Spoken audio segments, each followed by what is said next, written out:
सर्वात पहिले आमची ज्या 13 मागण्या आहेत त्यातली पहिली मागणी आहे, धाराशिव शहरात जे स्वच्छतेचं काम आहे ते अजिबात चांगल्या पद्धतीने होत नाही। संपूर्ण शहर आज दुर्गंधित आहे आणि जागोजागी कचऱ्याचे ढीग साचलेले आहेत। मागच्या जवळपास 4 वर्ष झाले नगर परिषदमध्ये कुठल्याही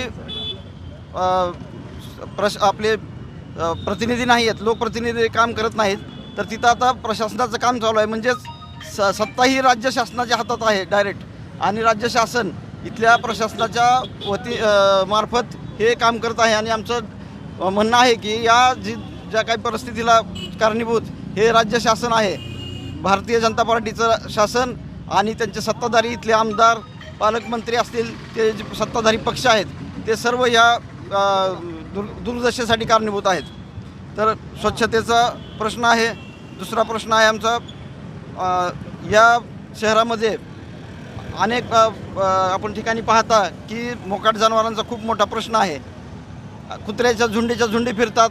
शाळेची मुलं असतील, वृद्ध असतील, महिला असतील, यांना एकटे दुकटे फिरण्याची भीती वाटावी अशा पद्धतीचं आज आपल्या समोर कुत्र्यांचं आणि जनावरांचा शहरामध्ये उच्छाद मांडलेला आहे। त्याच्या संदर्भात प्रशासन कुठलंही केलेलं नाही।